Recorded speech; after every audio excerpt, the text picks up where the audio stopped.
اليوم عندنا واحد الخصم، هذا الخصم هو منتخب الكونغو اللي هو افضل منتخب من حيث صناعه المحاولات او صناعه الهجمات في الجوله الاولى او في الجوله الاولى من دور المجموعات.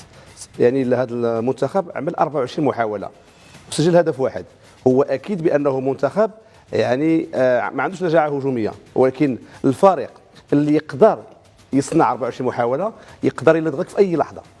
شنو هو السبيل كيف غيلعب هذا المنتخب المغربي باش يوقف هذا المد ديال المنتخب الكونغولي؟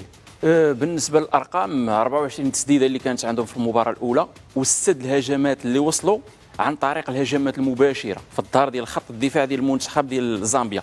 الاختلاف اللي كاين ما بين المنتخب المغربي وما بين المنتخب ديال زامبيا هو اللي خلق الفرق ما بين المباراه الاولى اللي لعبوا وما بين المباراه ديالنا.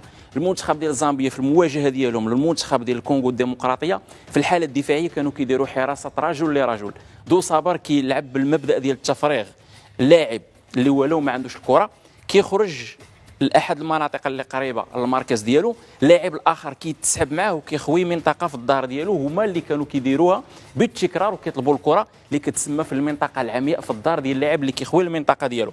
المنتخب المغربي وليد ركراكي ما كيلعبش في الحاله الدفاعيه بحراسه رجل لرجل في المنظومه ديالنا، كنلعبوا بنظام دفاعي ميديوم.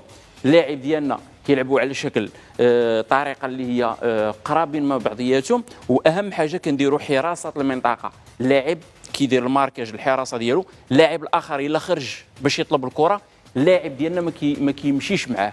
وسبق لينا شفناه حتى في كاس العالم، لعبنا مع لاعبين كيتحركوا باللا مركزيه، مثلا نعطيو كمثال غافي وبيدري مع اسبانيا، كانوا كيخرجوا يطلبوا الكره، اللاعب اللي كيكون قريب ليه في المنطقه ديالو في الحاله الدفاعيه ديالنا ما كانش كيخرج ليه. ومن اكثر الاخطاء اللي خلصنا الضريبه ديالها غاليه في كاس العالم وهو الخطا اللي دار جواد الياميق بحكم انه كان يدير حراسه المنطقه، مشى مع غريزمان في حراسه رجل لرجل، والكواليس بانه تعاتب عليها، عطاتو تعليمات انه ما يتحركش بلاصتو، تعاتب عليها علاش دار حراسه رجل لرجل في الوقت اللي كان خصو يكون مسؤول على المنطقه ديالو.